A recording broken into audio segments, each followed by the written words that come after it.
Hi mga karagkarag, welcome back to my vlog. Isang magandang hapon sa inyong lahat mula dito sa Lasak City. At ito na nga mga karagkarag, ang mga latest na mga pasabog ng mga chikahan, intriga at mga revelasyon na pinag-uusapan ng mga active na mga chismoso at mga chismosa sa social media kasing sabog ng ating DIY menopausal distraction look mula sa palok ni Chelsea Manalo sa sigarilyo ni Warar. Bakit? Karum, balik dire! Kapabulhot maluon! Layas pagkuan dito. Pagkuan dito pag history dito sa imong scatter. Sa bahis kay nga ako ang people of Lasak City mga karagkarag. Ganun sila kabrutal dito.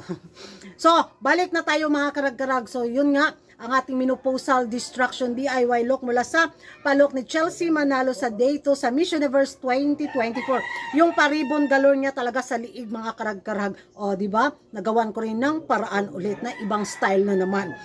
Mula sa aking mahiwagang maleta na galing pang Qatar. At ito na nga mga karagkarag, usap-usapan ngayon sa social media. Kung matandaan nyo yung mga last vlog ko nung nakaraang araw tungkol nga doon sa pa-video na kung saan sinabi ni Tandang Sosa nung makita niya yung picture ni Miss Universe Lebanon.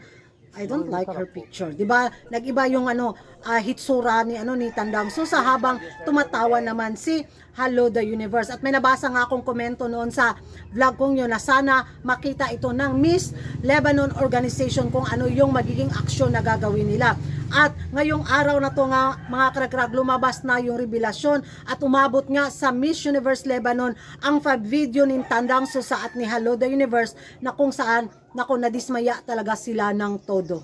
Hindi ko alam kung tutuloy pa ba sila sa laban sa Miss Universe 2024. Parang umatras yata kasi nga gusto ng Miss Universe Lebanon na mag-public apology ang Miss Universe Organization at burahin yung video na yun. Kaso nga yung magbigay ng public apology ang Miss Universe Organization dahil yung rason nila hindi daw yung video na yon, hindi daw parte yon ng Miss Universe Organization. So si Hello the Universe at si Tandang Sosa, ano sila sa Miss Universe Organization?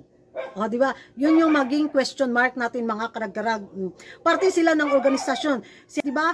Kahati siya ni Paring Raul sa Miss Universe Organization, or liba na lang mga karagkarag kung totoo yung chismis na out na si Hello the Universe sa Miss Universe Organization at bininta na daw nito ang lahat ng share. So may maabangan daw tayong announcement soon. So yun lang ay mga nasagap ko sa aking pagkachismosa na pinag-uusapan ng mga active din na mga chismoso at mga chismosa. Nakakabilib ang bansang Lebanon mga karagkarag. May paninindigan talaga sila sa kanilang kandidata. Yung kandidata nilang binastos na sa social media, yung kandidata binalahura na sa komentong ginawa ng Miss Universe Organization. Of course, gagawan talaga ng action, di ba? Sana nasaan yung professionalism ng Miss Universe Organization. Syempre naman bilang kandidata ako sa Miss Universe pageant, tapos ganun yung magiging reaksyon ng may-ari ng Miss Universe Organization, talagang mawalan ako ng gana mga karagkarag.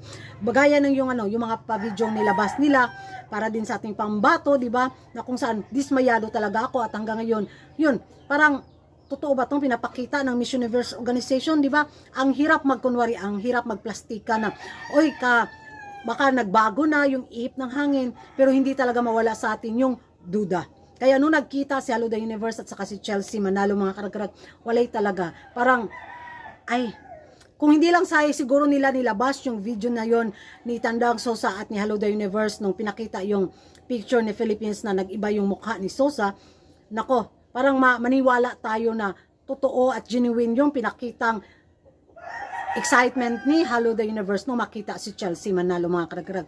Yan ay sa sariling opinion ko lang. Hindi na lang tayo mga karagkarag kung magpa-public apology ba ang Miss Universe Organization sa Miss Universe Lebanon, or kakapalan na lang talaga ng mukha yung labanan nito mga karagkarag. Inisip sana nila yung pinagdadaanan din ng bansang Lebanon ngayon, kung anong kaguluhan yung pinagdadaanan ng bansang ito, yung krisis ng bansang Lebanon. Tapos yun, dumagdag din si Hello the Universe at si Tandang Sosa doon nga sa video na yun. Grabe, respeto na lang yung ginawa ng Miss Universe Organization.